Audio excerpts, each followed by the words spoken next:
मैं अनिल कुमार, प्रवक्ता भौतिक विज्ञान, बैजनाथ भारद्वाज सरस्वती विद्या मंदिर इंटर कॉलेज करगी चित्रकूट। आज आपको कक्षा 12 विषय भौतिक विज्ञान के अंतर्गत इलेक्ट्रोस्टैटिक्स में प्रकरण है वैद्युत विभव। तो आपको वैद्युत विभव के बारे में बताएंगे। वैद्युत विभव के सूत्र बिंदु आवेश के कारण, वैद्युत द्विध्रुव के कारण, वैद्युत द्विध्रुव की अच्छी स्थिति, निरक्षीय स्थिति एवं किसी बिंदु अर्थात व्यापक स्थिति के बारे में अवगत कराएंगे। इनके सूत्रों का निगमन कराएंगे। तो सबसे पहले वैद्युत विभव क्या है? एकांक धनावेश को अनंत से वैद्युत क्षेत्र के किसी बिंदु तक लाने में किया गया कार्य वैद्युत विभव के बराबर होता है। अर्थात वैद्युत विभव बराबर कार्य बटे आवेश। अब शुरुआत करते हैं बिंदु आवेश के कारण वैद्युत विभव। तो प्लस क्यू आवेश रखा हुआ है। वैद्युत क्षेत्र में स्मॉल आर दूरी पर एक बिंदु ए है।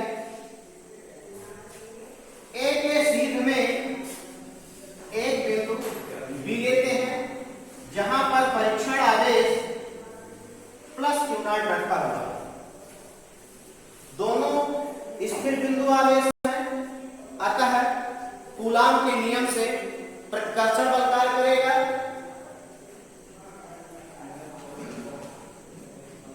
कूलाम के नियम से यह बराबर 1/4πε0 क्यू नॉट बटे एक्स स्क्वायर।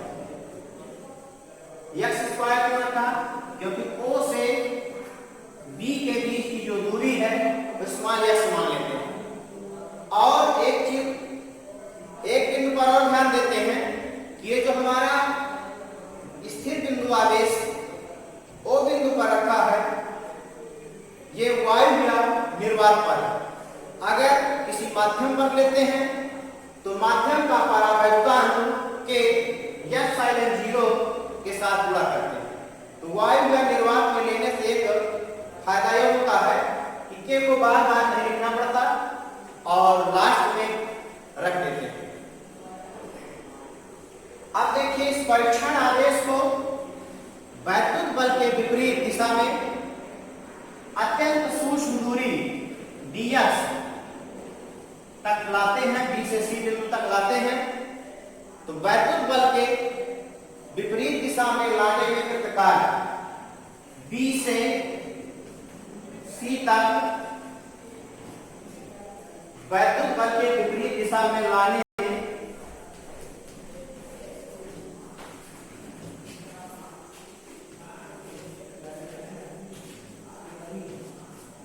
तो डी डब्ल्यू बराबर F into D X minus, क्योंकि डब्ल्यू बराबर होता है vector F vector D, F D cos theta.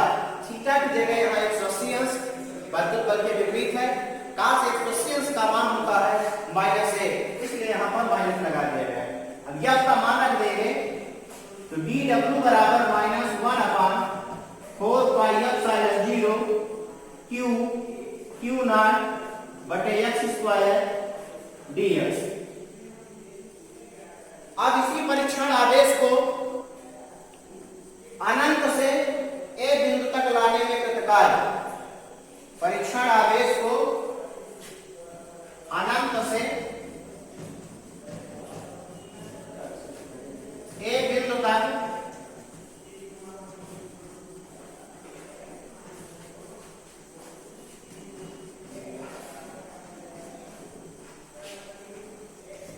लाने में कृत कार्य W बराबर समाकलन अनंत से r 1/4πε0 क्यू नॉट बटे एक्स स्क्वायर dx। W बराबर 1/4 pi epsilon 0 q not constant class है, इसीलिए इसको बाहर ले आते हैं 1/x² dx। अब 1/x² dx का समाकलन करेंगे तो इसका समाकलन देखिए, समाकलन देख लीजिए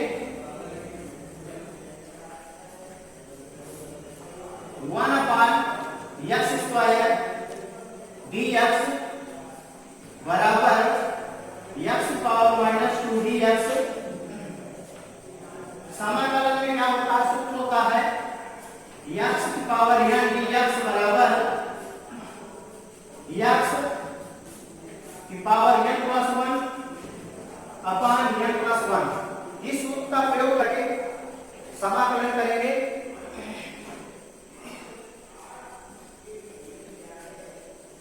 तो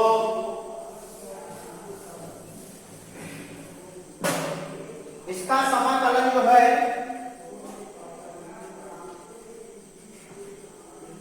x⁻²+1/-2+1 x⁻1/-1 तो W बराबर हो जाएगा -1/4 pi epsilon 0 q नॉट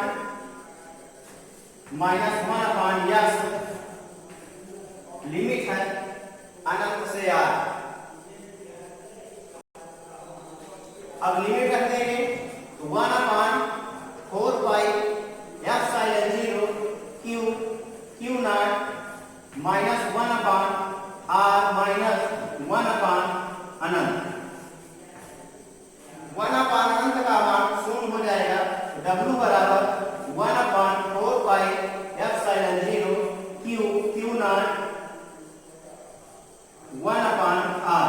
एक माइनस ये माइनस मिल करके प्लस हो जाएगा। अब आप जानते हैं कि विभव V बराबर W/q नॉट।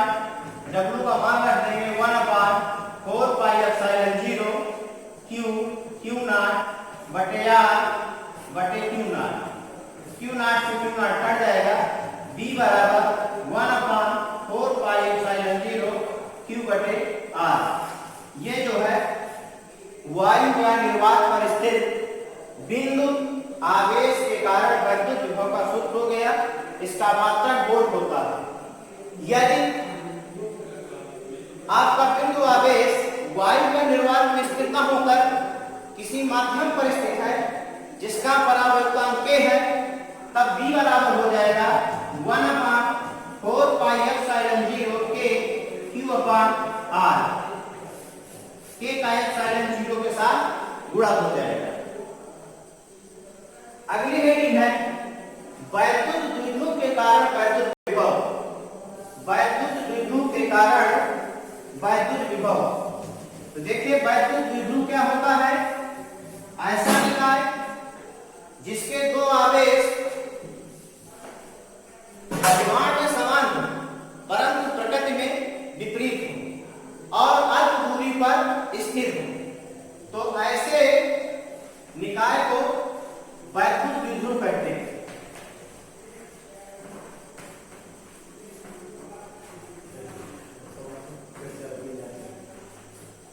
देखिए इसके लिए 3 स्थितियां होती हैं।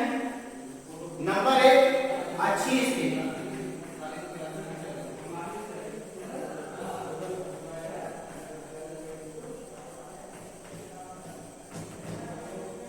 तो अच्छी स्थिति के लिए ये AB एक द्विध्रुव आघूर्ण है जिसके आवेश -q + q मध्य बिंदु से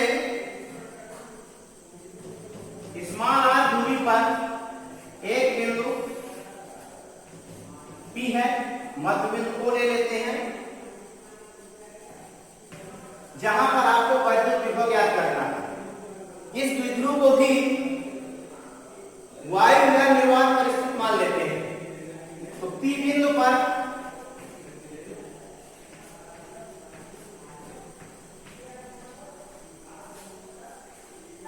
प्लस Q के कारण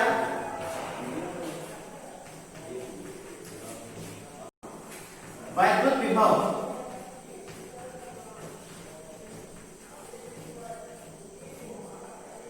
तो ये हो जाएगा G1 बराबर 1/4πε0 Q बटे R माइनस L।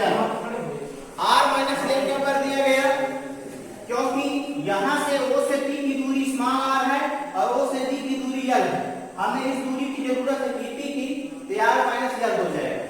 इसी प्रकार P बिंदु पर माइनस Q के कारण वैद्युत विभव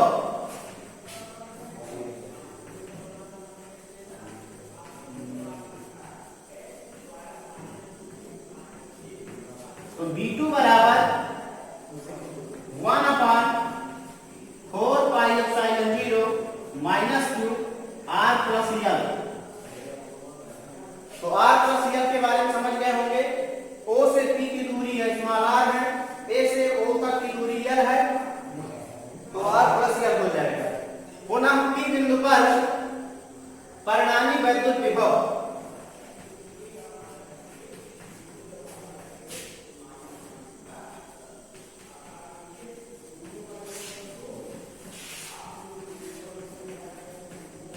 B बराबर B1 प्लस B2, क्योंकि वैद्युत विभव अदिश राशि है इसलिए इसमें बीजगणितीय योग का पालन होगा। तो B बराबर मान रख देंगे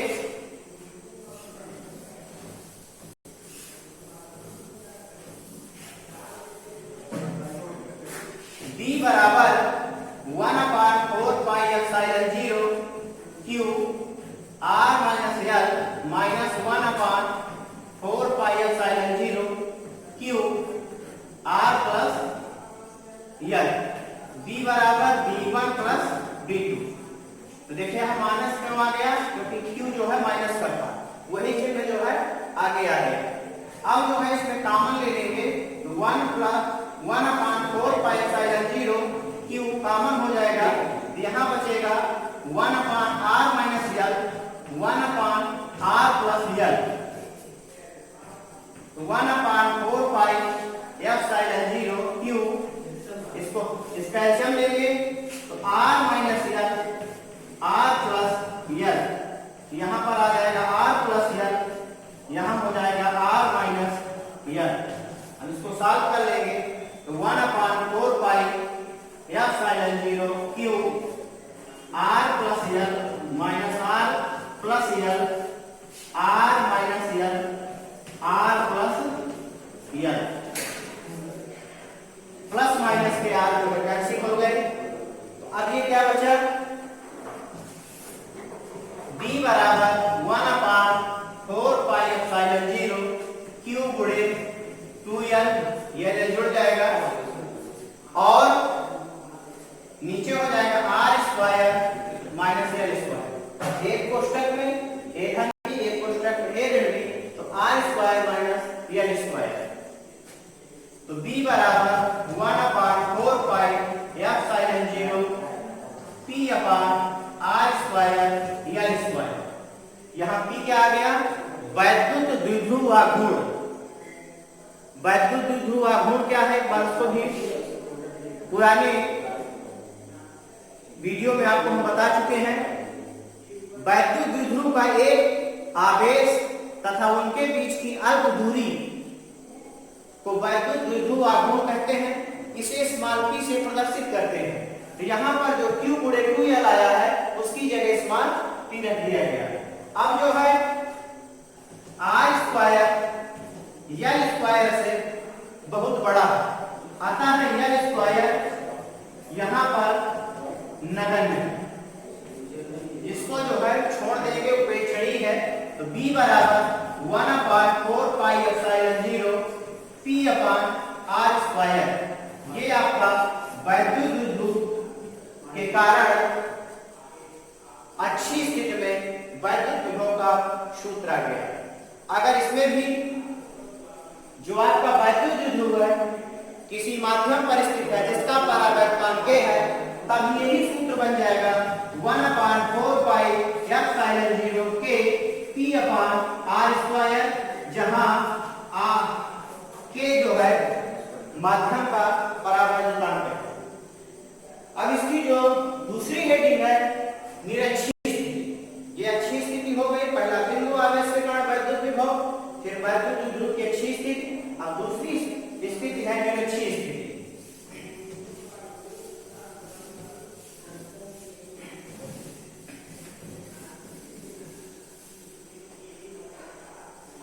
तो दूसरा पॉइंट है निरक्षीय स्थिति। देखिए इसके लिए जो है फिगर बनाएंगे। ये आपका AB द्विध्रुव आघूर्ण है जिसके आवेश -q और +q, इसके मध्य बिंदु से निरक्षीय स्थिति पर स्मॉल r दूरी पर एक बिंदु P है। ये दूरियां L और L है। P से B को मिलाया, P से A को मिलाया। ये आपका मध्य बिंदु O है।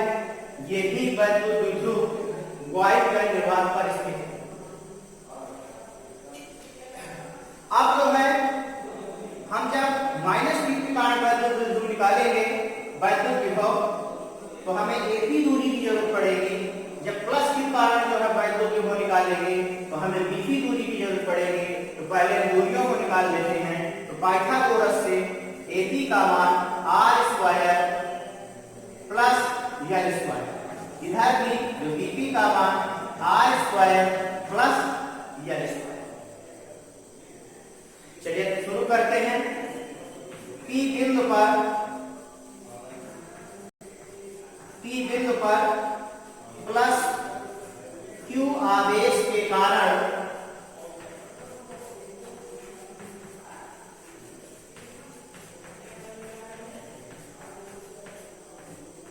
वैद्युत विभव V1 बराबर 1/4 pi epsilon 0 Q upon under root r square plus L square, समीकरण 1 हो गया।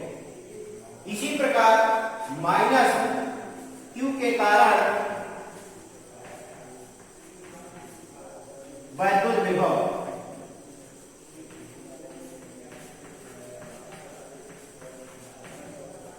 तो V2 बराबर 1/4 pi epsilon 0 -q under root r square L square, ये समीकरण नंबर 2 हो गया। यहां पर भी P बिंदु पर परिणामी वैद्युत विभव P बिंदु पर परिणामी वैद्युत विभव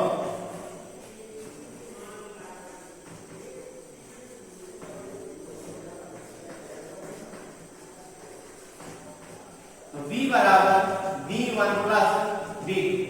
इसके पहले अच्छी में बताया गया कि वैद्युत विभव जो वैदिश राशि है जिसमें बीजगणितीय योग का पालन होता है।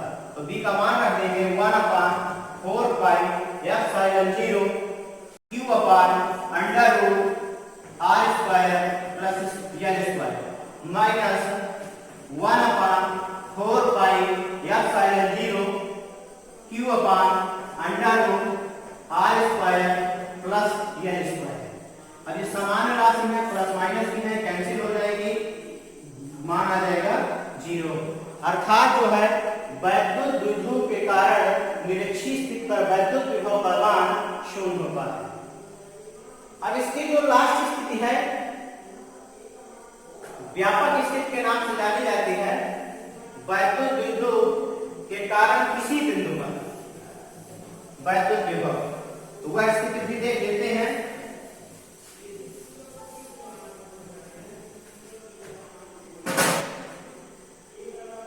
व्यापक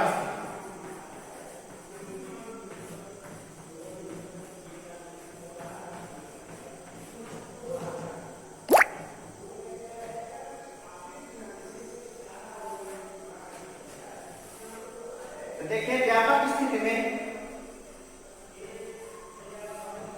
ये AB एक द्विध्रुव घूर्ण पूर्वज है, वायु निर्वात पर स्थित है। इसके मध्य बिंदु से O से स्मॉल r दूरी पर थीटा कोण पर एक बिंदु P है जहां पर वैद्युत विभव ज्ञात करना है। अब जो है A से B को मिलाया, B से D को मिलाया।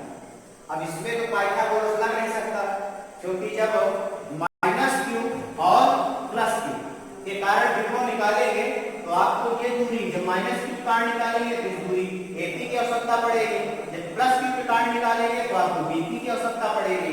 अब ये पाइथागोरस से लगा नहीं सकते, तो AP और BP के मान निकालेंगे सबसे पहले। तो AP और BP के मान कैसे निकालेंगे उसको भी देख लेते हैं।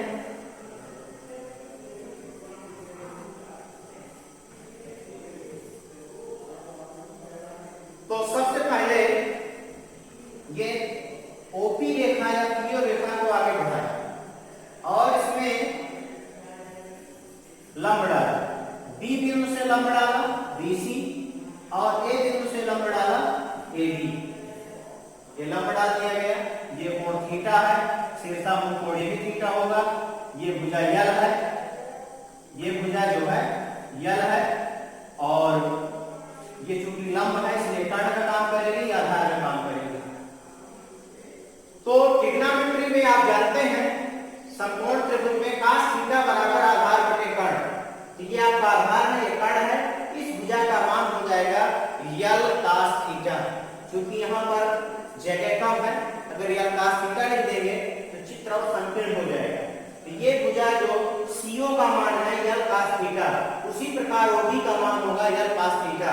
क्योंकि यहाँ पर ये यल है तो कर्ण का काम करेंगे, क्योंकि यहाँ 90 अंश है और ये आपका आधार है। तो जो ये CO और OD है इनका मान है यल cos थीटा। तो देखिए AP लगभग बराबर होगा PD और PD का मान है R प्लस यल cos थीटा। इसके बाद जो आपकी BP दूरी है, BP लगभग बराबर होगा PC के। इसका मान है R माइनस यल cos थीटा। एक बार इन दूरियों को आप समझ लेते हैं। PC का मतलब ये, यहां तक की दूरी स्मॉल r है, ये दूरी यल cos थीटा हटा देंगे। जब AP बराबर PD है तो यहां तक की दूरी स्मॉल r है, ये दूरी यल cos थीटा है। तो जो आपकी AP है यल r प्लस यल cos थीटा, जो आपकी PC है तो r माइनस यल cos थीटा। ये दूरियां जो है कंफर्म हो गई। ट्रिग्नोमेट्री का यहाँ प्रयोग किए हैं। समकोण त्रिभुज है, समकोण त्रिभुज में cos थीटा बराबर आधार बटे कर्ण। अब देखिए इस निरूपण को शुरुआत करते हैं। तो P बिंदु पर निकालेंगे प्लस Q के कारण तीव्रता, माइनस Q के कारण तीव्रता, परिणामी तीव्रता और उसको आगे हल करेंगे। तो देखिए यहाँ शुरू करते हैं। P बिंदु पर प्लस Q आवेश के कारण वैद्युत विभव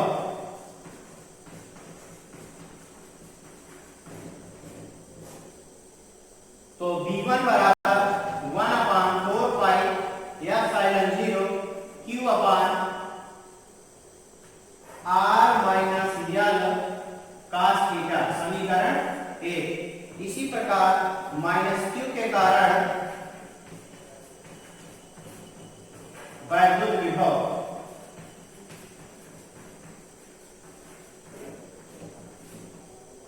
तो V2 बराबर 1/4 pi epsilon 0 minus Q R plus यल cos थीटा, समीकरण 2। तो परिणामी P बिंदु पर ही चल रहा है, परिणामी वैद्युत विभव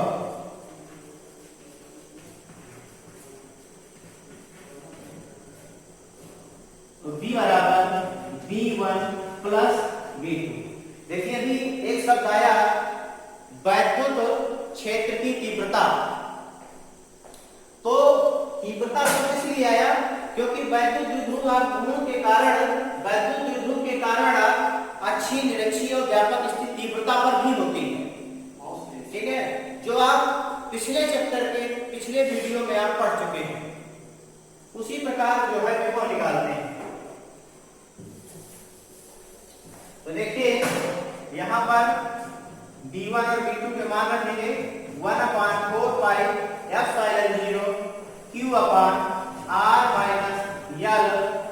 cos theta minus 1/4 pi epsilon 0 q अपान r प्लस यल cos थीटा।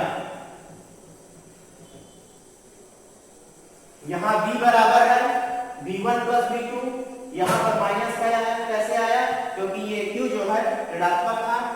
अब जो है इसमें कॉमन है 1/4 पाई एप्सिलॉन 0 q कॉमन हो जाएगा, यहां बचेगा 1/r माइनस यल cos theta minus 1/r plus यल cos थीटा।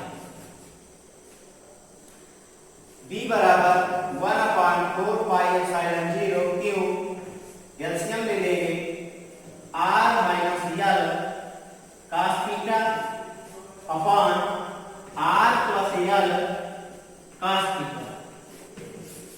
तो यहां पर आ जाएगा r प्लस यल cos theta minus r plus यल cos थीटा।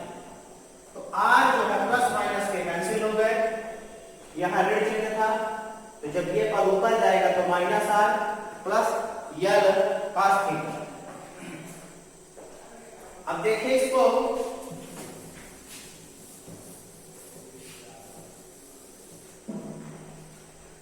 b बराबर 1/4 पाई एप्सिलॉन 0 q गुणे 2l cos थीटा बटे r square minus l square cos square theta.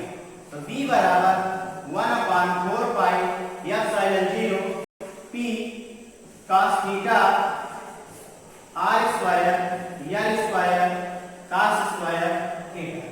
यहाँ q गुणे 2l b, पिछले सूत्र बताए थे कि स्मॉल p वैद्युत ध्रुवाघूर्ण होता है। b बराबर 1/4 pi epsilon 0 p cos theta बटे r स्क्वायर। यहाँ l square cos square theta r square की तुलना में बहुत कम है, कोई छड़ी है, नगण्य है, इसलिए l square cos square theta छोड़ दिया गया ग्राफ। तो ये आपका व्यापक स्थिति बन गई। अगर आप थीटा की जगह 0 अंश रख दें तो अच्छी स्थिति का सूत्र आ जाएगा, थीटा की जगह 90 अंश रख दें तो निरक्षीय स्थिति का सूत्र आ जाएगा। ये दोनों स्थितियों का वर्णन करता है, इसलिए इसको जो है व्यापक स्थिति कहते हैं। और ये भी अगर वायु निर्वात में स्थित होकर किसी माध्यम में स्थित है तो यहाँ पर माध्यम का परावर्तन k का गुणा कर देंगे। तो इस प्रकार जो है आपको हमने बिंदु आवेश के कारण वैद्युत विभव, अच्छी स्थिति के कारण वैद्युत विभव, निरक्षीय स्थिति कारण वैद्युत विभव के सूत्र जो है बता रहे हैं।